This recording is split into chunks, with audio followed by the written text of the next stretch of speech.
sebesar apapun ujian perasaan dari seorang wanita, tetap pakai akal sehatnya untuk membedakan kebaikan dan keburukan. Itulah kesalahan kita, meletakkan harapan dan ekspektasi kita kepada manusia. Karena saat kita meletakkan harapan dan ekspektasi kita kepada manusia, artinya kita siap menyakiti hati kita dengan sengaja.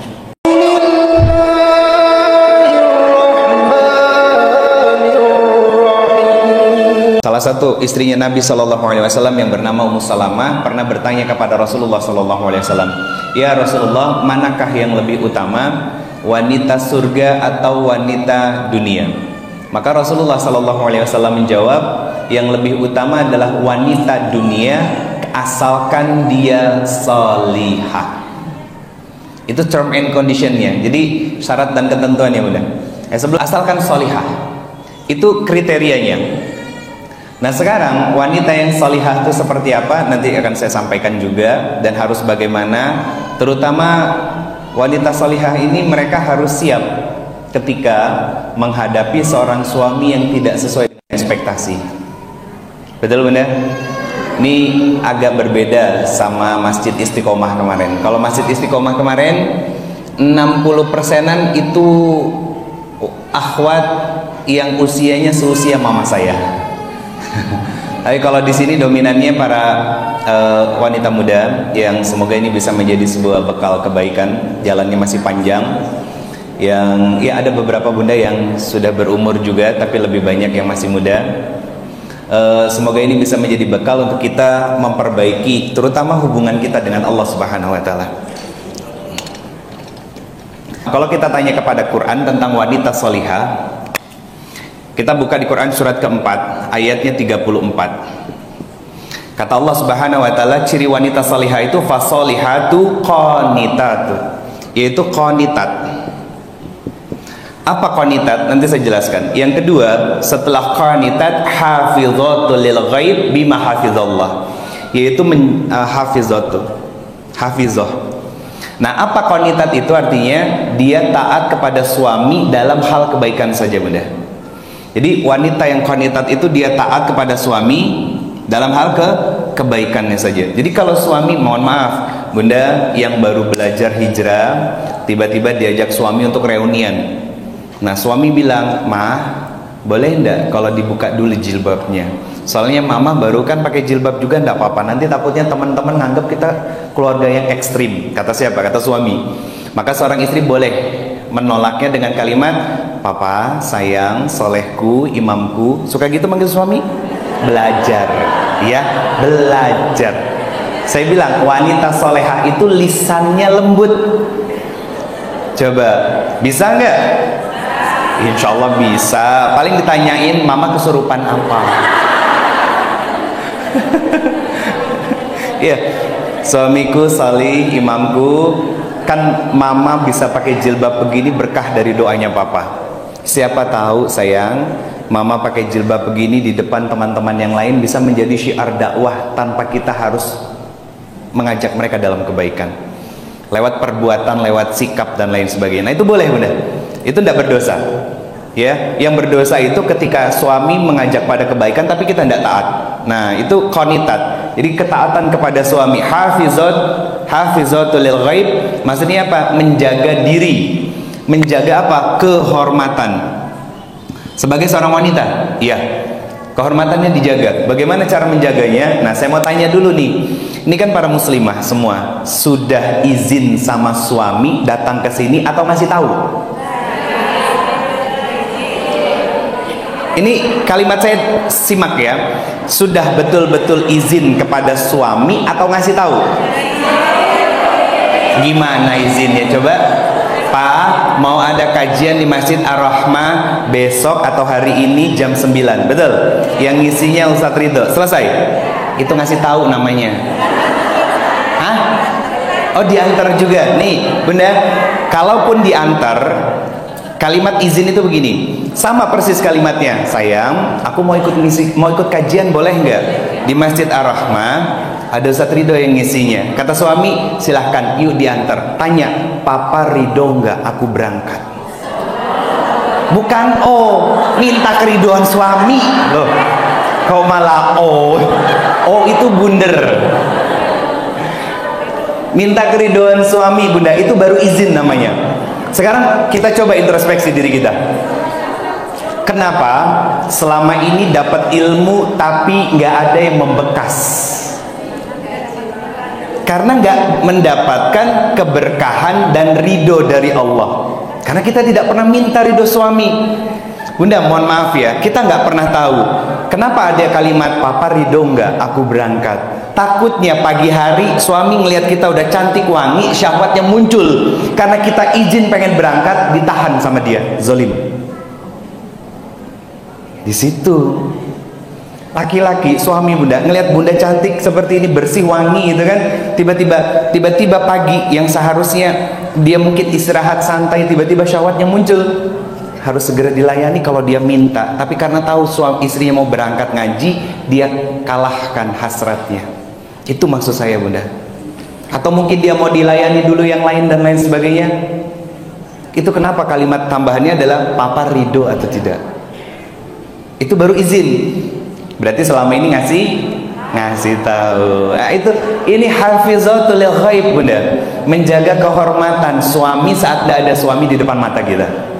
Dan kita kayak bunda berangkat seperti ini, ketemu teman, ketemu besti, pulangnya hati-hati, jangan sampai ngegibahin orang. Nah, betul kan? Iya. Karena apa? Kan baru habis majelis ilmu kan, kebaikan kan. Masa ya harus pahalanya dihilangkan dengan kita ngomongin orang gitu. Gosip ya, gibah, terus julid lagi kan. Ketemu apa namanya orang yang nyebelin di satu majelis gitu kan. Sis tahu nggak gitu. Bunda, ini gambaran wanita salihah. Lalu bagaimana wanita salihah ini bisa mendapatkan surganya Allah Subhanahu wa taala? Saya keluarkan lagi Quran surat keempat ayat 142. Apa kata Allah Subhanahu wa taala di Quran surat An-Nisa ayat 142 ini? Kata Allah Subhanahu wa taala bahwa barang siapa mengerjakan amal kebajikan, amal saleh, satu ya. Barang siapa mengerjakan amal kebajikan, amal salih, baik laki-laki maupun perempuan, sedang dia beriman, maka mereka itu akan masuk ke dalam surga dan mereka tidak dizalimi sedikit pun. Kata Allah di ayat ini, wanita atau laki-laki yang dia beriman dan dia mengerjakan amal salih, maka Allah akan bayar berupa surga. Ayat ini sama dengan Quran surat kedua ayat 25. Kata Allah apa? Wabassiril ladzina amanu wa amilus shalihat. Kata Allah, berikan kabar yang menyenangkan dan membahagiakan. Buat siapa? Buat orang-orang yang beriman dan mereka senang mengerjakan amal salih. Apa kabar gembiranya? Berikan kabar gembira kepada mereka bahwa mereka akan diberikan surga yang di bawahnya mengalir sungai-sungai di dalamnya. Maka syarat masuk surga ada dua bunda. Kita punya iman dan kita punya bekal amal salih. Nah, ini umum, semuanya umum. Kita tanya sama Rasulullah SAW tentang bagaimana menjadi seorang wanita muslimah yang bisa dirindukan surga, yang bisa dirindukan surganya Allah Subhanahu wa taala. Maka Rasulullah menyampaikan dalam hadisnya bahwa seorang wanita dia bisa masuk ke dalam pintu surga manapun yang dia sukai. Syaratnya 4. 1, taat kepada suami. Yang kedua, apa lagi? Salat 5 waktu. Saya balik dulu. Yang pertama, salat 5 waktu. Yang kedua, berpuasa di bulan Ramadan. Yang ketiga, taat kepada suami. Yang keempat, menjaga kehormatan diri. Ini spesifik, ya. Ini disebut amal soleh semuanya bunda. Dan ini diperuntukkan kepada wanita kalau mereka mau menjadi ahli surga. Nah, 2 aman urusannya hablum minallah dan 2 hablum minan nas. Saya mau tanya, dari 4 ini mana yang mudah, mana yang sulit?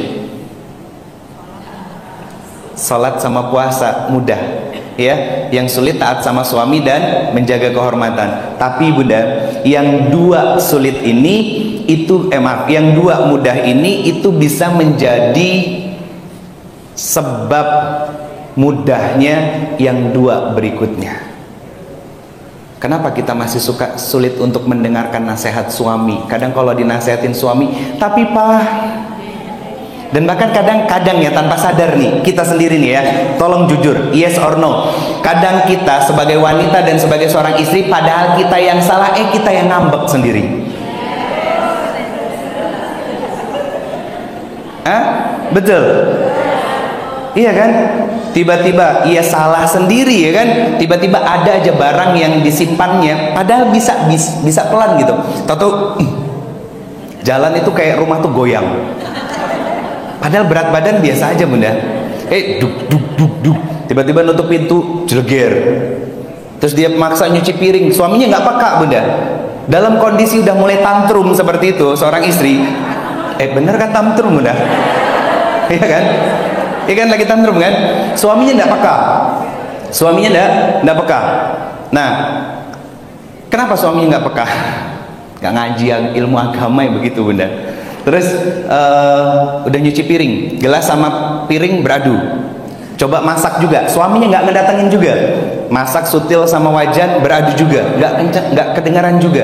Perlahan tapi pasti bertahun-tahun berulang, itu perempuan yang seperti itu hatinya baal harinya.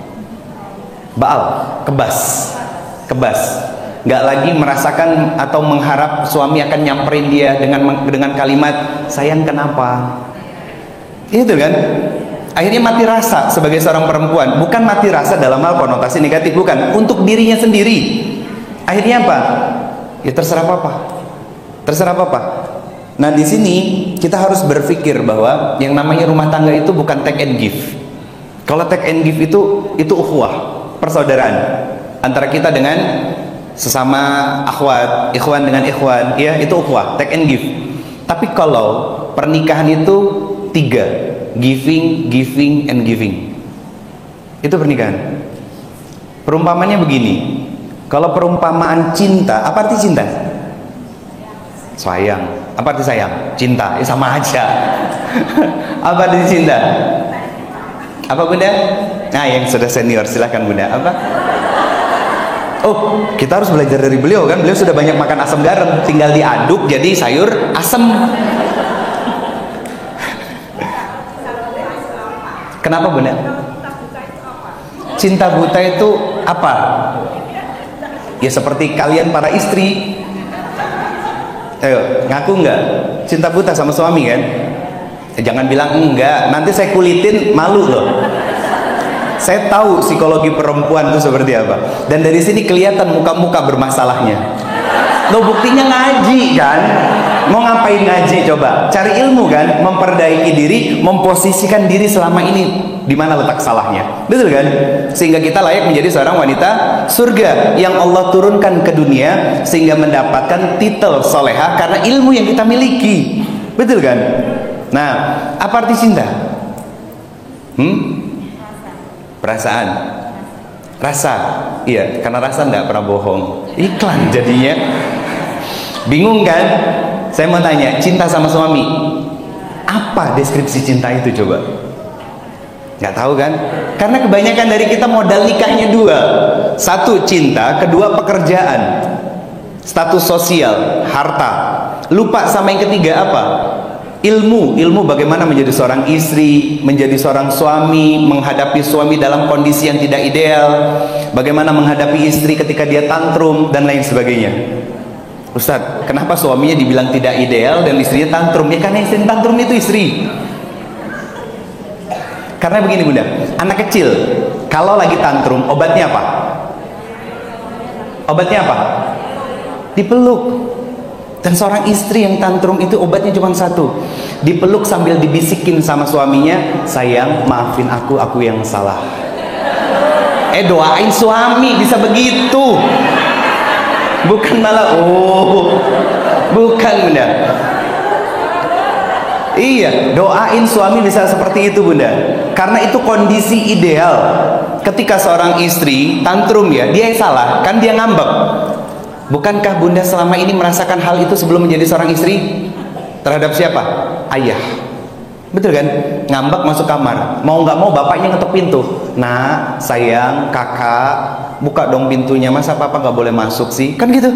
Dan itu yang diharapkan seorang wanita ketika dia menikah, dan itu diharapkan kepada suaminya. Ternyata suaminya nggak ngerti, jadi luka, jadi sakit hati kan, jadi kecewa. Nah, itulah kesalahan kita meletakkan harapan dan ekspektasi kita kepada manusia. Karena saat kita meletakkan harapan dan ekspektasi kita kepada manusia, artinya kita siap menyakiti hati kita dengan sengaja. Betul kan? Dan itu yang sering terjadi kan, sakit hati, kecewa, dan lain sebagainya. Dipanggil sama anaknya, mama kenapa kok seharian manyun aja? Mama lagi ada masalah sama papa. Iya tuh, nyebelin papa kamu nak. Hati-hati, kalimat itu seorang ibu tidak boleh keluar dari lisannya. Kenapa? Sama dengan mengajarkan anaknya untuk membenci bapaknya. Itu bukan cinta. Kalau cinta, kita buka Quran, kita pakai makna semuanya, konsep semuanya berdasarkan Quran, biar hidup kita enak. Di Quran surat ke-80 surat Abasa ayatnya 27. Enak bunda, kalau ngejalanin hidup dengan Quran itu luar biasa. Allah menggunakan, ada kata habba, ada kata habba. Bahasa Arabnya cinta kan hubba. Ana uhibbukum fillah, saya mencintaimu karena Allah. Ana uhibbuki atau ana uhibbuka, dan lain sebagainya. Nah, ada padanan kata yang sama, habba. Artinya apa? Benih, seed. Kenapa Allah mengkiaskan cinta itu dengan kata benih? Karena bunda, hanya seorang petani yang berilmu yang bisa memanfaatkan benih itu sehingga tumbuh menjadi pohon yang rindang, yang buahnya manis. Paham maksudnya? Kalau kita tidak punya ilmu, sulit untuk menjaga cinta itu sampai ke surganya Allah. Pasti ribut setiap hari, pasti ada konflik, pasti ada masalah, dan berujung pada meja hijau. Itu yang fatal. Tapi bukan berarti rumah tangga yang sakinah tidak ada masalah. Bukan, rumah tangga sakinah itu juga bermasalah, tapi masalahnya selalu selesai di dalam rumah dan tidak pernah keluar dari pintu rumahnya. Itu prinsipnya bunda. Karena apa? Karena mereka punya ilmu untuk menyelesaikan konflik yang ada di dalamnya. Sehingga apa? Sehingga satu sama lain saling merendahkan egonya dan berujung pada saling memaafkan. Habba, ini cinta bunda. Karena saya gini, ada dua orang yang berbeda. Yang satu petani, punya ilmu pertanian, ya. Yang satu lagi adalah seorang orang biasa, benihnya sama, tanahnya sama, pupuknya sama, airnya sama, waktunya sama. Mereka berdua memasukkan benih itu di tempat yang sama. Pertanyaan saya, mana yang hasilnya lebih baik? Yang orang pertama atau orang kedua? Orang pertama orang biasa, orang kedua adalah seorang ahli pertanian. Orang kedua, karena dia punya ilmunya. Ketika dari benih tadi itu pecah, sprout, keluar daun awalnya, kemudian daun sejatinya, batangnya keluar, dahannya keluar, rantingnya keluar, daunnya makin rimbun, buahnya manis. Buah itu adalah apa? Manisnya harmoni rumah tangga kita bersama dengan istri, suami, dan anak-anak kita. Sekarang saya mau tanya dulu sebelum saya lanjut. Apa perbedaan kebahagiaan dengan kesenangan?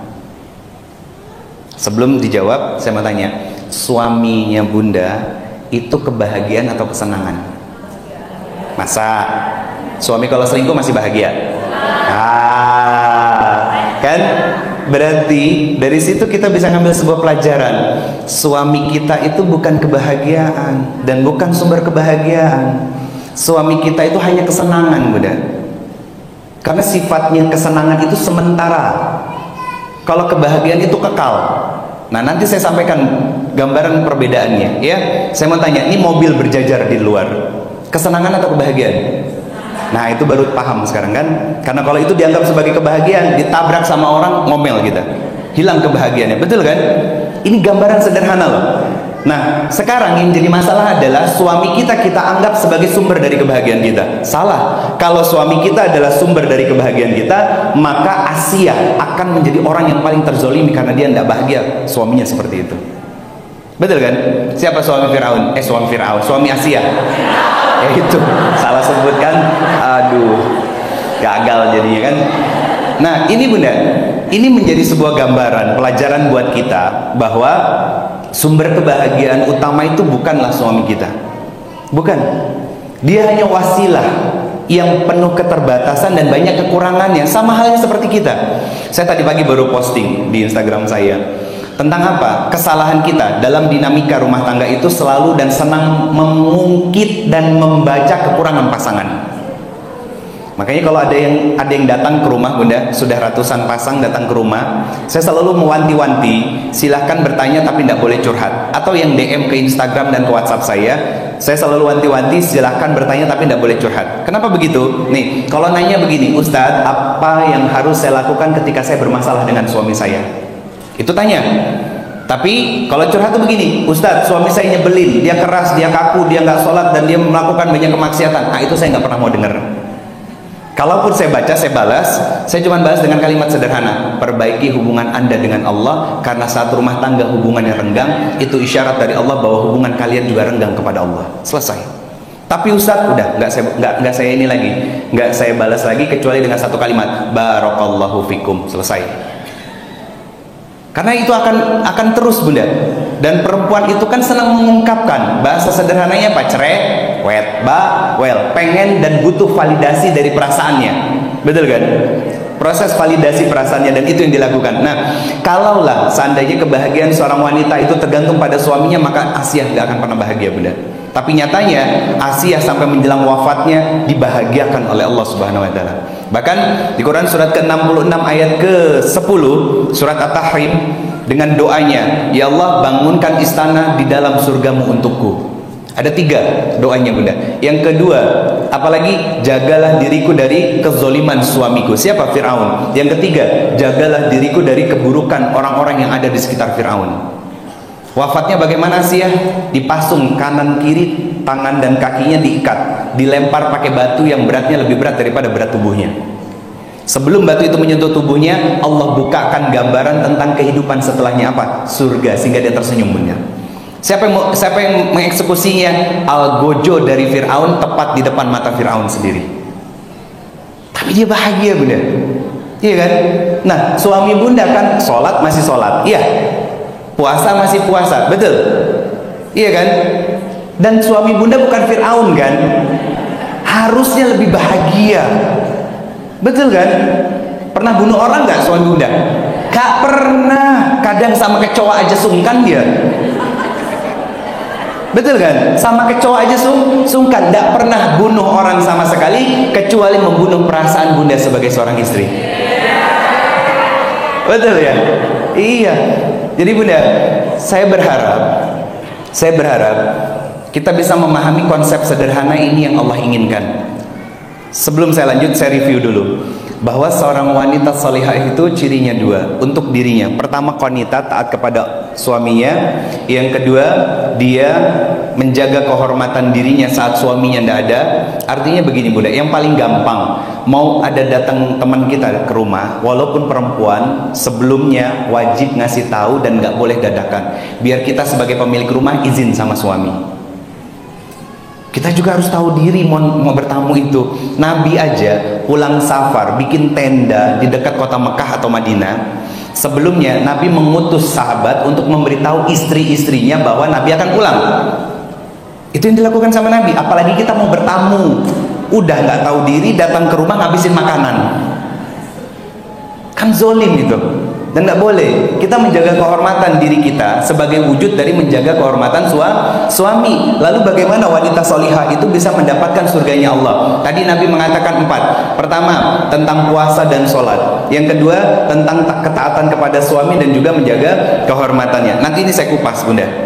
Saya ingin menyampaikan alur narasinya dulu. Nah sekarang, apa perbedaan antara kesenangan dan kebahagiaan? Nah, kesenangan itu sifatnya duniawi, sedangkan kebahagiaan letaknya di dalam hati dan akan kekal sampai akhir nanti. Contohnya bagaimana? Begini Bunda, suami itu hanya kesenangan, tapi kalau suaminya dia ganteng, tampan, bersih, dan dia ngerti ilmu agama, bisa memuliakan istrinya, itu kebahagiaan. Istri cantik, menutup aurat dengan sempurna, taat kepada suaminya, khidmatnya luar biasa kepada suaminya, maka itulah kebahagiaan Bunda. Kalau hanya cantik saja, itu kesenangan. Bukankah di luaran sana orang-orang yang selingkuh itu istrinya cantik, dan selingkuhannya tidak lebih cantik daripada istrinya? Bukankah wanita-wanita di luar sana yang selingkuh punya suami yang gagah, berkecukupan secara materi, dan laki-laki yang diselingkuhnya tidak lebih baik dalam banyak hal daripada suaminya kecuali perhatiannya doang? Betul kan? Dan itu yang terjadi dan itu realitanya. Punya anak yang ganteng dan cantik itu kesenangan, tapi anak-anak yang ganteng dan cantik ini, yang perempuan menutup aurat, yang laki-laki dan perempuan ini punya hafalan Quran, taat sama kita, rajin ibadahnya, itu kesenangan, Bunda. Punya rumah bagus. Saya masuk 2 masjid yang dua-duanya sound systemnya keren, pasti dikelilingi dengan rumah-rumah yang megah. Itu kesenangan. Coba aja lihat, bocor sedikit aja udah ngomel. Padahal rumah baru, ngomelnya sama siapa? Tukang atau kontraktornya. Betul kan? Karena itu kesenangan, Bunda. Kesenangan itu gambarannya diambil sedikit sama Allah, kita akan protes. Itu kesenangan. Tapi kalau kebahagiaan, kalau dasarnya iman, maka nggak akan ada protes sama sekali, kecuali mengembalikan semuanya kepada Allah. Apalagi punya rumah-rumah bagus seperti ini, itu kesenangan. Tapi rumah bagus seperti ini, kalau di dalamnya terlantun ayat-ayat suci Al-Quran, sikap kalimat baik antara suami dan istri, anak-anak, harmoni, sakinah, maka itu kebahagiaan. Punya mobil bagus, itu kesenangan. Mobil bagus bisa dibawa ke majelis ilmu, itu kebahagiaan, dan lain sebagainya, Bunda. Punya gambaran sekarang, bisa membedakan antara kesenangan dan kebahagiaan ya, bahwa apapun yang Bunda miliki sekarang, tas-tas branded yang kadang kalau lagi foto mereknya ngadep ke kamera, itu cuma kesenangan. Bener kan, begitu rata-rata kan. Mau dibilang nggak flexing, nyatanya flexing. Betul kan? Apa salahnya tas itu disimpan tinggal foto? Tapi itulah uniknya perempuan, Bunda. Salah satu karakter perempuan nih, kalaulah laki-laki bisa mengerti tentang 3 karakter wanita ini, dia akan begitu sabar sama istrinya. Salah satu karakternya apa? Disebut sebagai mar'ah. Al-mar'ah kal-mir'ah. Apa artinya mar'ah? Senang dengan sesuatu yang indah. Lihat aja, warna baju saya kan hitam, celana hitam. Bunda lihat warna-warni, banyak motifnya, ada yang kembang, ya kan? Ada ya dan lain sebagainya lah. Kenapa? Wanita tuh senang dengan keindahan, sesuatu yang membuat matanya terbelalak, termasuk duit. Nggak boleh bohong, harus iya. Betul kan? Nah, itulah kesenangan, Bunda. Nah, sekarang saya masuk tentang kesenangan sebagai mukadimahnya sudah saya sampaikan. Tentang apa? 4 tadi yang disampaikan sama Nabi Shallallahu Alaihi Wasallam. 2 yang mudah apa? Sholat dan puasa. Apa yang sulit? Taat kepada suami dan menjaga kehormatan. Kenapa ini dikatakan mudah? Kenapa dikatakan sulit? Sederhana jawabannya, Bunda. Karena ini menjadi ibadah ritual yang sering kita lakukan, dan ini bertentangan dengan hawa nafsu kita. Betul nggak? Coba taat sama suami, susah apa enggak? Susah. Itu berlawanan dengan keinginan kita. Ketika, contoh paling sederhana gini, yang sulit dilakukan sama seorang istri ketika dia salah adalah minta maaf. Betul. Ini Ustadz sama suami, kita ngomong diri kita dulu perempuan. Kalau urusan laki-laki tadi subuh udah saya tabokin. Saya nabokin suami itu di kajian subuh, Bunda, biar mereka tahu diri. Bahwa saya bilang sama para suami, kebanyakan para suami itu ada secara fisik tapi tidak hadir menemani istrinya secara jiwanya. Betul kan? Coba, apa sih yang diinginkan oleh seorang istri? Sederhana, Bunda. Didengerin ceritanya, hadir suaminya, ya kan? Ketika sedih dipeluk, ketika lagi tantrum diajak jajan keluar. Persis kayak anak kecil kan? Anak kecil kan begitu. Nah, kalian ini para istri adalah anak kecil bagi suami Anda, tapi suaminya tidak lebih tua daripada umurnya. Sikapnya, betul kan? Akhirnya apa? Ya menahan diri. Karena apa? Suaminya tidak ngaji.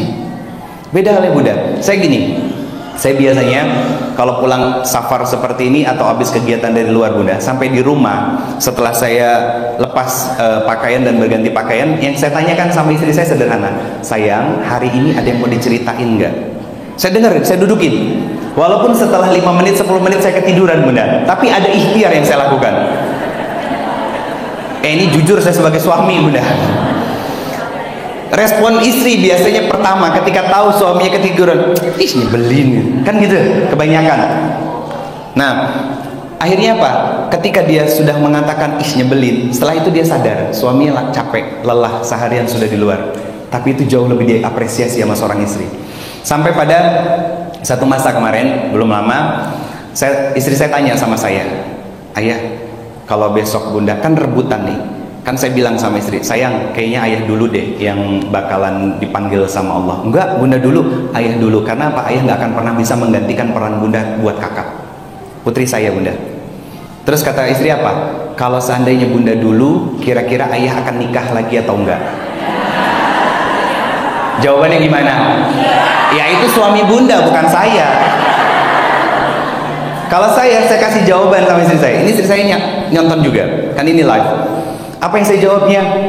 Sayang, kalaulah bunda lebih dulu daripada ayah untuk menghadap Allah, ayah akan lebih banyak membaca doa dan meminta kepada Allah, dan ayah sampaikan kepada Allah, ya Allah, saya ridho istri saya yang sudah menemani saya selama ini. Kenapa? Karena saat suami melontarkan kalimat keridhoannya terhadap istrinya yang sudah wafat, maka dia berhak mendapatkan surganya Allah. Kenapa begitu sayang? Sederhana, biar bunda nunggu ayah di depan pintu surga dan bunda yang ngajak ayah ke surganya Allah. Itu kalau jawabnya pakai ilmu. Kalau urusan jodoh itu urusan Allah bunda. Yang saya harus tenangkan saat itu adalah wanita yang ada di depan mata saya. Kalau saya jawab iya sayang nikah lagi, ngambek dia. Iya, tapi dia nangisnya ngambek. Beda halnya kalau saya tenangkan dengan cara seperti itu, nangisnya nangis bahagia. Karena apa? Saya meridhoi dirinya sebagai seorang istri saya. Sesederhana itu sebetulnya bunda. Menjalankan rumah tangga itu nggak serius-serius amat. Betulan, saya sama istri itu nggak serius-serius amat di rumah itu. Banyak bercandanya. Cuman itu kan kita nggak paham. Nabi SAW dari sejarah yang saya pelajari bunda, 80 sampai hampir 90% itu isinya bercanda. Nah bunda, kenapa ketaatan kepada suami dan menjaga kehormatan itu lebih sulit daripada dua hal yang ini? Karena selama ini dua hal yang ini hanya melepas kewajiban saja. Yuk kita bahas satu-satu bunda.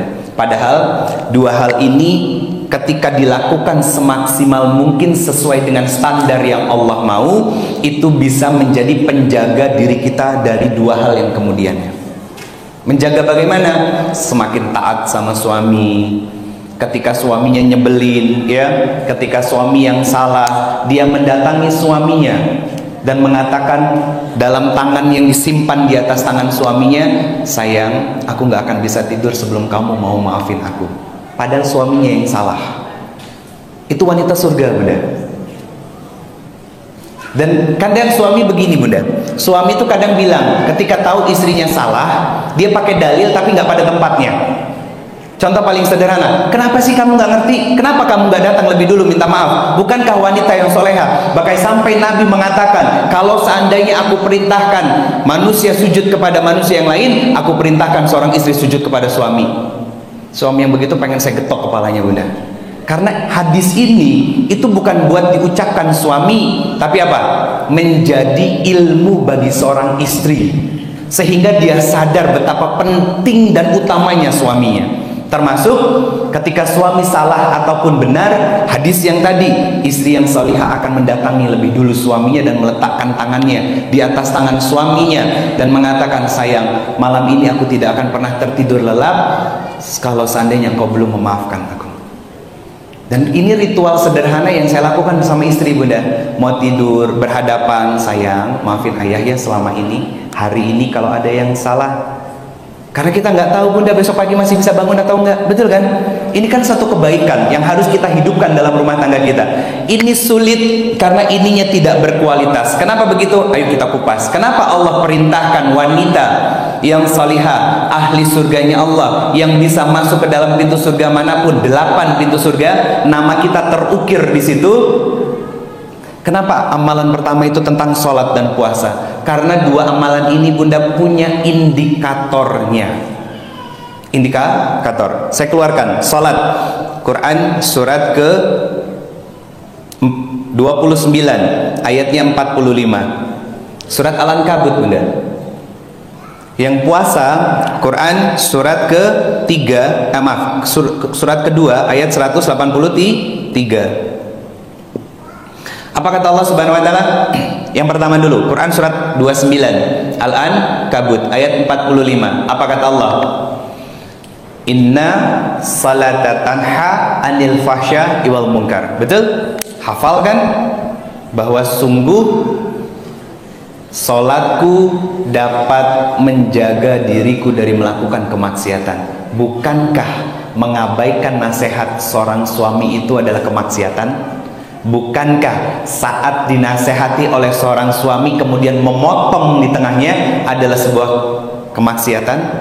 Bukankah pergi keluar rumah tanpa seizin dan ridhonya suami adalah sebuah kemaksiatan? Betul? Tapi kan dia sholat. Iya, sholatnya hanya melepas kewajiban saja. Seperti apa?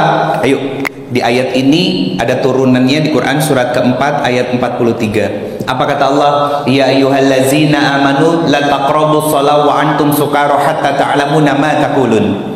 Wahai orang-orang yang beriman, wanita muslimah yang kalian punya keimanan tinggi, sedang ataupun rendah, kata Allah, jangan kalian kerjakan sholat, jangan kalian tunaikan sholat sedangkan kalian dalam kondisi mabuk dan kalian tidak paham dengan apa yang kalian baca di dalam sholat. Yang digarisbawahi, kalian tidak paham dengan apa yang kalian baca di dalam sholat. Kita paham nggak selama ini apa yang kita baca dalam sholat kita, Bunda? Kita takbir Allahu Akbar, Bismillahirrahmanirrahim, mulutnya komat kamit, pikirannya kemana-mana dan hatinya lalai. Betul? Makanya nggak ada bekasnya. Akhirnya apa? Sholatnya nggak menjaga diri kita dari melakukan kemaksiatan terhadap suami. Ketika dinasehati, tapi Pak, seharusnya wanita salihah itu ketika suaminya menasehati, dia akan duduk diam dengar dengan penuh kekhusyuan. Itu wanita yang salihah, yang ditundukkan hatinya karena sholatnya tunduk kepada Allah, karena dia tahu ridhonya Allah ada pada suaminya. Tapi Ustaz, suami saya salah dan dia nyebelin, tunduk dulu. Urusan untuk memperbaiki suami yang salah itu nanti. Yang paling penting adalah ketika suami tidak mengajak pada kemaksiatan, taat dulu. Turunin ego kitanya dulu, Bunda. Saya tahu itu gak mudah karena balasannya surga, bukan sepeda, iya kan? Makanya susah, Bunda. Dan PR besar seorang perempuan apa? Perasaannya yang selalu dan sering merasa paling benar. Betul kan? Dan ujian bagi seorang suami apa? Akalnya, yang dengan akal itu dia selalu juga merasa paling benar. Nah, ketika tahu ini berbeda, sebagaimana yang disampaikan sama Allah di surat Al-Hujurat surat ke-49 ayat ke-13, ya ayuhan nas inna khalaqnakum min zakar wa uns wa ja'alnakum syu'uba wa qabail. Kata Allah, aku ciptakan kalian dari ayah yang satu dan ibu yang satu. Wa ja'alnakum syu'uba wa qabail, dipecah-pecah bersuku-suku dan berbangsa-bangsa, Bunda. Artinya bersuku dan berbangsa punya latar belakang yang berbeda, betul kan? Pola pendidikan beda, betul. Pengasuhan yang berbeda, betul. Punya adat istiadat yang berbeda, betul. Bahkan secara jenis kelamin saja sudah beda. Artinya jangan pernah mengatakan aku mau pisah sama kamu karena sudah banyak perbedaan. Mur sama baut itu jelas beda, tapi begitu klik sudah kuat dia. Perbedaan itu fitrah, Bunda. Kebanyakan perceraian yang terjadi di Indonesia bukan karena perbedaan, karena ego dan gengsi. Sehingga apa? Tujuan berumah tangganya sudah mulai kabur, hilang. Kenapa begitu? Nah, sekarang saya mau tanya dulu. Ini Bunda, sebagai seorang istri, sebagai seorang muslimah, apa tujuan berumah tangga saat itu? Hah? Apa tujuan berumah tangga? Apa Bunda? Berkeluarga yang taat kepada Allah, membangun keluarga yang sama-sama untuk taat kepada Allah. Ada yang lain? Bun, sudah menikah tahunan ya, tapi masih bingung tentang cinta, masih bingung tentang tujuan berumah tangga. Ngapain selama ini? Bunda itu diibaratkan oleh Allah di dalam Al-Quran itu seperti ladang. Artinya ladang itu digarap pasti punya tujuan apa? Mau ditanam jagung, begitu panen dijual. Mau ditanam singkong, begitu panen dijual hasilnya. Mau ditanam apa? Itu kan tujuan Bunda. Nah sekarang Bunda selama ini berhubungan dengan suami, artinya dalam sebuah ikatan rumah tangga, pernikahan, Allah menjadi saksinya, di bawah naungan akad dan itu adalah ikatan keimanan, apa tujuannya? Mempunyai keturunan, itu doang. Ibadah, benar ibadah. Hah? Benar ibadah. Coba saya mau tanya, mana yang lebih dulu bangun, suami apa istri? Istri. Ketika ngebangunin suami sekali dua kali nggak langsung bangun kan, masih bisa sabar nggak? Masa? Atau dibiarkan suaminya bangun terlambat sholatnya? Hah? Itu ibadah itu. Atau contoh yang lainnya, betul ibadah. Kalau ternyata kita minta tolong, Pak angkatin galon, diangkat langsung? Ngambek apa sabar? Benar. Karena sudah bertahun-tahun makanya sabar, terpaksa sabar. Nggak ada nilai ibadahnya di situ, Bunda. Tujuan berumah tangga itu, Bunda, saya keluarkan dulu dalilnya. Quran surat ke-30 ayatnya 21, surat Ar-Rum. Ini ayat yang nempel di mana? Itu masalahnya, Bunda, yang nempelin ayat itu di undangan, si calon pengantinnya nggak pernah mengkaji ayat itu. Padahal itu tujuan berumah tangga. Allah membuka ayatnya dengan kata wa min ayatihi an khalaqalakum min anfusikum azwaja litaskunu ilaiha. Kata Allah. Kenapa Allah menggunakan kata wa min ayatihi? Karena pernikahan itu adalah salah satu tanda kebesaran Allah, Bunda. Artinya suami kita adalah tanda kebesaran Allah dalam penciptaan. Kita sebagai wanita juga tanda kebesaran Allah dalam penciptaan bagi suami kita. Nah, kalau melihat tanda kebesaran Allah dalam bentuk ciptaan, contoh paling sederhana, saya tinggal di Bandung, di bagian utara ada Gunung Tangkuban Perahu, sejuk, Bunda, enak, indah. Maka ketika melihat sesuatu yang indah sebagai bentuk ciptaan Allah, lisan kita mengucap Masya Allah. Terus ada di bagian selatan namanya Kawah Putih, Bunda. Itu juga sama indah, sejuknya luar biasa di sana. Begitu datang ke sana, karena melihat bentuk ciptaannya Allah yang sangat indah dan luar biasa, maka lisan kita mengucapkan Masya Allah, Bunda. Apapun keindahan yang Allah ciptakan, maka yang terlafalkan dari lisan kita adalah mengucapkan kalimat Masya Allah. Sekarang saya mau tanya, suami pulang dari kantor mengucap apa? Ketemu suami yang tadi pagi nyebelin, ngucap apa? Jujur. Astagfirullah. Hah? Masih dongkol. Astagfirullahaladzim, dia balik lagi ke rumah gitu. Katanya masih dongkol. Ya kan saya bilang begitu. Astagfirullahaladzim, dia balik lagi ke rumah gitu kan, orang yang nyebelinnya. Bunda, itu kenapa kita susah berbaik sangka sama pasangan kita, sama suami kita ketika dia melakukan kesalahan. Kenapa? Karena di kepala kita itu penuh, bukan kepala kita, karena di dalam diri kita itu penuh dengan segala aib dan kekurangan dari pasangan kita. Tapi kita lupa bahwa kita juga punya kekurangan sebagai seorang makhluk. Seharusnya suami pulang walau dalam kondisi menyebalkan, Masya Allah, akhirnya pulang juga sayang. Mending nyebelin masih pulang ke rumah kita, kalau pulang ke rumah orang lain, ke rumah orang tuanya, jangan negatif dulu. Pulang ke rumah orang tuanya, itu yang lebih bahaya. Nggak bisa tidur kita, nggak bisa tidur. Mau menyebalkan seperti apapun suami kita, kalau dia nggak ada pasti kangen. Itu yang namanya cinta sebetulnya, Bunda, dan itu fitrahnya. Kenapa muncul ketidaksukaan? Kenapa muncul rasa sebel? Kenapa kesel, dongkol dan lain sebagainya? Itu karena setan yang membisikkan perasaan kita agar lebih dominan daripada akal sehatnya. Bukankah wanita itu 90% adalah perasaan, betul? Dan 10% adalah akal. Apa pesan dari ini? Sebesar apapun ujian perasaan dari seorang wanita, tetap pakai akal sehatnya untuk membedakan kebaikan dan keburukan. Aisyah itu, Bunda, Sayyidatina Aisyah adalah secerdas-cerdasnya wanita, logisnya bahkan lebih bagus, lebih baik daripada laki-laki di zamannya. Aisyah, tapi tetap dia fitrahnya wanita, perasaannya tetap digunakan, Bunda, tapi akalnya selalu digunakan. Untuk apa? Membedakan mana yang baik dan mana yang buruk. Contoh paling sederhana, kalau dia menggunakan perasaannya, karena satu ketika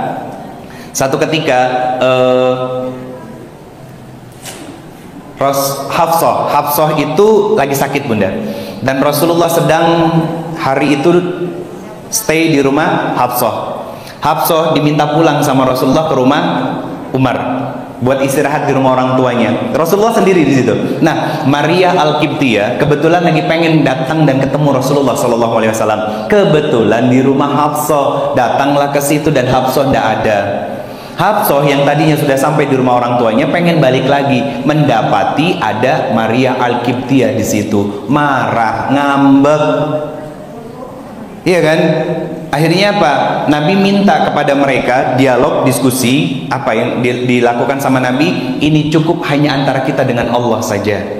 Hafsah karena sedih, jengkel, kecewa, dia tidak menggunakan akal sehatnya sehingga diceritakan kepada Aisyah, yang akhirnya tersebar kepada istri-istrinya Nabi yang lainnya. Sampai pada satu ketika Nabi datang ke rumah Zainab binti Jahsy, ya. Karena ada dua Zainab istrinya Nabi, Zainab binti Huzaimah sama Zainab binti Jahsy. Kenapa istrinya Nabi ada 11 wanita yang menjadi istri Nabi itu mewakili semua karakter wanita yang ada di muka bumi ini, termasuk bunda-bunda semuanya. Itu ada sifatnya di dalam diri para istri Nabi, Ummahatul Mukminin. Makanya sebutannya Ummahatul Mukminin bunda. Nah, Nabi datang ke rumah Zainab binti Jahsy suatu itu, kemudian dihidangkan sama Zainab apa? Madu bunda. Diminum sama Nabi. Seharusnya Nabi itu tidak mengkonsumsi apapun ketika bergilir ke rumah istrinya yang lain setiap pagi, kecuali di rumah yang terakhir. Karena rumah terakhir itu Nabi akan bermalam di situ. Sarapan di situ, bermalam di situ bunda. Akhirnya apa? Tersebar cerita bahwa dengan satu kalimat bahwa mulut Nabi tidak semanis madu yang dia minum. Nah, itu salah satu sebab kenapa Nabi mendiamkan istrinya selama 29 hari. Pernah dengar cerita itu? Jadi kalau baru didiemin semalam 2 malam itu biasa bunda. Istri Nabi 29 hari itu akumulasi dari kesalahan bunda. Akumulasi dari segala macam kesalahan sehingga Nabi bersikap tegas seperti itu. Nah, artinya begini bunda, itu contoh dari Aisyah bahwa fitrah wanita itu seperti itu. Bahkan Aisyah cemburu pun cemburu dia. Dan istri-istri Nabi juga melakukan hal yang sama. Artinya itu fitrah perempuan. Tapi tolong, dari kisah ini pakai akal sehatnya juga walaupun cuma 10%. Untuk apa? Melihat sisi baik dari pasangan kita saat ternyata dia menjengkelkan buat kita. Karena apa? Karena itu terbangun dari sholat kita yang kita jaga bunda. Bukankah sholat menjaga kita dari berburuk sangka, maksiat, zolim, ingkar terhadap semua kebaikan yang dilakukan sama suami, sampai mengatakan, papa tuh selama hidup sama mama tidak pernah melakukan kebaikan sama sekali. Pernah bersikap begitu? Hati-hati. Wanita ahli neraka lisannya seperti itu. Karena Nabi yang bilang tidak bersyukur sama suami. Maka sholat inilah bunda yang bisa menjaga diri kita dari berbuat yang tidak seharusnya. Betul, itu fitrahnya wanita secara manusiawi, tapi jangan selalu diperturutkan sifat manusiawi itu bunda. Kenapa? Karena ada peluang setan untuk menggelincirkan kita pada ketidakbersyukuran kepada suami kita bunda. Suami pun punya tanggung jawab besar, bukan hanya tentang diri kita sebagai istrinya, tapi juga anak-anaknya, harta yang dibawa pulang ke rumahnya, sikap harmoni di dalam rumah tangga itu tanggung jawab besar seorang suami bunda. Kalau kita sebagai seorang istri, tanggung jawabnya apa? Terhadap diri kita dan hanya kepada suami kita, melayani suami kita dengan sebaik mungkin. Maka kuncinya ada dua ibadah ini bunda. Sholat yang dilakukan dan ditegakkan dengan sepenuh hati. Makanya kalau ngomongin tentang sholat ini pasti nggak lepas dari yang namanya ujian. Quran surat kedua bunda. Quran surat kedua ayat 45 sampai 46. Ini kan ayat yang bicara tentang wasta'inu bis-sabri wa shalah. Kata Allah apa? Kalau dapat ujian dari suamimu, sabar, terima dulu.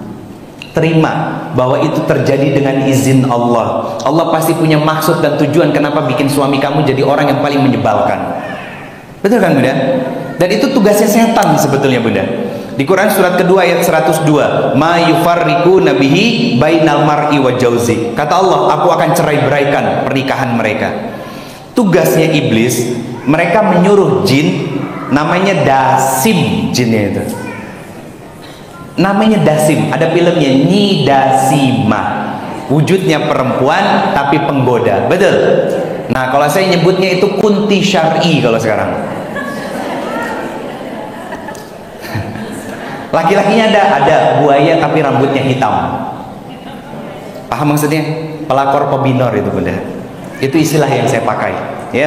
Nah, nama jinnya Dasim. Apa yang dikerjakan sama dia? Membuat sepasang suami istri ini dulu ketika sebelum menikah, you are my everything sayang, pret. Tapi begitu sudah nikah, 180 derajat perubahannya bunda. Apa? Menjadikan pasangan kita adalah orang yang paling menyebalkan dan menjengkelkan di muka bumi. Betul kan? Coba pikirkan sama kita, suami melakukan satu kesalahan kecil yang dibuka itu ingatan tentang segala dosa dan kesalahan dia selama ini. Jujur, yes or no? Itu kerjaannya setan, jin. Dan kita iyain, kebawa perasaan, maka saat itu kita adalah temannya setan. Ngaku sendiri kan? Dan itu kita bunda. Makanya Allah menggunakan amalan sholat untuk menjaga diri kita agar tidak tergelincir pada kesalahan yang berulang. Nah, kesalahan berulang, kita memperbaiki diri kita. Nah, di sini wasta'inu bisabri wassalat. Allah tahu bunda, ketika ujian itu datang nggak mudah harus diterima. Kata Allah, kecuali buat orang-orang yang khusyuk, orang-orang yang bisa menikmati ibadah salatnya. Siapa mereka? Ayat 46. Mereka yang yakin akan perjumpaan dengan Allah. Kenapa sabar, sholat, terus dikaitkan dengan perjumpaan dengan Allah? Karena orang-orang yang sabar mereka yakin akan adanya balasan surga. Itu yang pertama. Orang-orang yang sabar akan mendapatkan kasih sayang dan cintanya Allah. Orang-orang yang sabar akan selalu ditolong oleh Allah. Makanya kesabarannya semakin dikuatkan dengan memperbanyak sujud kepada Allah saat diberikan ujian oleh Allah. Sehingga apa? Hatinya tidak bergantung kepada apapun dan siapapun kecuali hanya kepada Allah. Kuat hatinya. Lalu bagaimana dengan ibadah puasa? Nah, kenapa Allah berikan kita kesempatan setiap tahun berpuasa bunda? Dan insya Allah Ramadan tahun ini kita akan berjumpa juga dengan bulan yang mulia ini. Hanya tinggal beberapa hari lagi saja. Betul kan? Sederhana jawabannya bunda, karena Allah tahu di Ramadan sebelumnya itu kita tidak maksimal dalam menjalankan ibadah puasa. Coba kita cek ayatnya, ya ayyuhallazina amanu. Gimana? Ya ayyuhallazina amanu kutiba alaikumussyam. Wahai orang-orang yang beriman, para muslimah yang beriman, level kalian imannya tinggi, sedang ataupun rendah. Kata Allah apa? Diwajibkan buat kalian berpuasa. Apa indikatornya? La'allakum tattaqun. Itu diterima atau tidaknya puasa kita pasti akan menghasilkan orang yang bertakwa kalau puasa kita diterima oleh Allah. Term and conditionnya bagaimana? Berpuasalah seperti orang-orang dahulu berpuasa. Bagaimana puasanya orang-orang terdahulu itu? Bukan hanya puasa lapar dan haus bunda, tapi mulutnya dijaga dari membicarakan orang lain. Kita puasa ya puasa, gibahin orang tetap jadi hobi. Betul kan? Betul nggak? Masih suka ngomongin orang kan? Puasa, tapi masih suka chattingan sama temennya. Satu grup isinya 8 orang, yang sebelumnya 10 orang. Yang 2 kemana Ustaz? Karena mereka nyebelin, kita bikin grup lagi Ustaz. Yang 2 nggak kita masukin. Dan itu dibahas di dalam grup itu. Coba, kan berarti belum bertakwa kita. Atau pulang kajian di bulan Ramadan, gak mungkin nongkrong di kafe dong, karena lagi puasa, ya enggak? Naik di dalam mobil yang sama, 4 orang, 3 orang, 2 orang. Sis, tahu nggak? Langsung orang lain yang muncul dalam pikiran kita untuk kita jadikan objek pembicaraan. Bertakwakah itu? Enggak bunda. Karena orang yang bertakwa hati-hati terhadap lisannya. 2 hal ini bunda punya indikator yang hampir sama. Apa? Takwa. Maka ketakwaan itu ketika tumbuh di dalam dirinya lewat mengoptimalisasi 2 amal soleh ini yang bukan hanya dikerjakan sebagai pelepas kewajiban, tapi betul-betul dihadirkan kesadarannya, sholat, merasa ditatap Allah, merasa dilihat sama Allah, ya kan, merasa diperhatikan sama Allah, sehingga dia nggak mau lalai puasanya, dia jaga lisannya, dia jaga prasangkanya, sehingga apa, membentuk dirinya menjadi seorang muslimah yang bertakwa. Maka nanti mudah untuk taat kepada suami, karena taat kepada suami selama dalam kebaikan itu tanpa tapi, bunda. Kemudian apa? Menjaga kehormatannya juga dengan cara yang sangat mudah. Kalau sudah bisa seperti ini, Allah akan menurunkan rahmatnya. Di depan pintu-pintu surga Allah yang 8, nama kita terukir semuanya, bunda. Dan pintu-pintu surga itu berebut memanggil nama kita untuk kita bisa masuk ke dalamnya. Pertanyaan saya sederhana, kalaulah hari ini kita diwafatkan sama Allah, kira-kira pintu mana yang betul-betul akan memanggil kita? Atau jangan-jangan bukan 8 pintu itu yang akan memanggil kita? Coba kita renungin, bunda. Selama kita menjadi seorang istri, apa yang sudah kita lakukan untuk suami kita? Kebaikan apa yang sudah kita berikan? Apakah kita sudah menjadi versi terbaik menurut Allah sebagai seorang istri untuk suami kita? Bukan versi terbaik bagi diri kita, ya, tapi menurut Allah. Bagaimana menurut Allah? Taat kepada suami tanpa tapi. Itu versi terbaiknya. Atau jangan-jangan malah kita adalah seorang istri yang mudah untuk mencela suami, bukan di depan suami, tapi di belakang, di luar, membicarakan keburukannya, menyampaikan aib-aibnya, kekurangannya, dan lain sebagainya. Bunda, saya katakan, kita secara tidak langsung sedang durhaka kepada Allah lewat durhakanya kita kepada suami kita. Apakah itu gambaran wanita yang dirindukan surga? Bukan. Wanita yang dirindukan surga hanya sibuk untuk meningkatkan amalnya, meningkatkan keimanannya dan memperbanyak amal solehnya. Salah satu amal soleh yang paling banyak adalah menjadi seorang istri dan taat kepada suaminya. Ada yang pernah tanya sama saya begini, Ustadz, bagi seorang muslimah, wanita muslimah, bagaimana cara kami agar bisa mudah masuk ke dalam surganya Allah? Sederhana, nikah. Karena ini kan jawabannya. Seorang wanita ketika sudah menikah berarti dia menjadi seorang istri. Dia belajar menjadi solihah, maka 8 pintu dibuka sama Allah untuk dia saja. Iya, syaratnya hanya 4. Sholat 5 waktu, puasa di bulan Ramadan, dia taat kepada suaminya dan memperbagus dirinya hanya untuk suaminya saja dan menjaga kehormatan saat keluar rumah. Bagaimana caranya? Di sini poinnya, bunda. Sholat dan puasa ini, karena ini yang menjaga keimanan kita. Karena 2 hal ini, Ustadz, emang sholat itu menjaga ketakwaan kita? Buka aja Quran surat kedua ayat kedua. Zalikal kitabul la raiba fihi hudalil muttaqin. Ciri orang yang bertakwa apa? Yang diberikan Al-Quran sama Allah, yang dijadikan Al-Quran itu sebagai pedoman hidupnya. Zalikal kitabul la raiba fihi hudalil muttaqin allazina yu'minuna bil ghaib. Dia beriman kepada sesuatu yang gaib, ya kan? Dia punya iman. Setelahnya apa? Wa yuqimunas shalah. Bahwa ending dari sholat yang kita baguskan untuk Allah itu menjadi seorang muslimah yang bertakwa. Dan wanita yang bertakwa itu dijaminkan surga oleh Allah, bunda. Kenapa? Karena dia selalu sibuk meminta maaf ampunan kepada Allah, dan dia selalu mendatangi suaminya memohon keriduan dari suaminya. Dalilnya Quran surat ketiga terakhir, Quran surat ketiga ayat 133 sampai 134, bunda. Allah membuka ayatnya dengan kalimat wasari'u ila maghfiratin mir rabbikum, dan bersegeralah wahai para muslimah yang kalian tidak terbebas dari salah dan dosa. Untuk apa? Bertobat dan minta ampun kepada Allah. Di ayat 133. Kenapa kita diminta untuk bersegera minta ampun kepada Allah? Karena Allah sudah membentangkan surga yang luasnya langit dan bumi hanya untuk seorang muslimah yang bertakwa, kata Allah. Ini konteksnya karena muslimah, ya. Ayat 134 apa?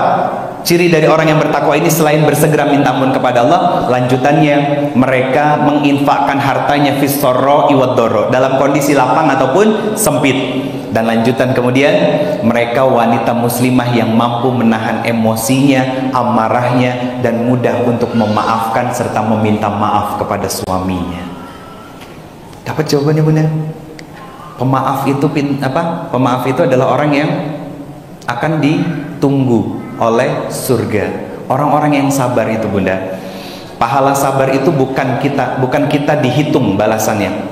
Ada seorang ulama mengatakan, orang-orang para muslimah istri yang bersabar terhadap suaminya itu pahalanya Allah langsung yang memberikan, seperti halnya pahala puasa.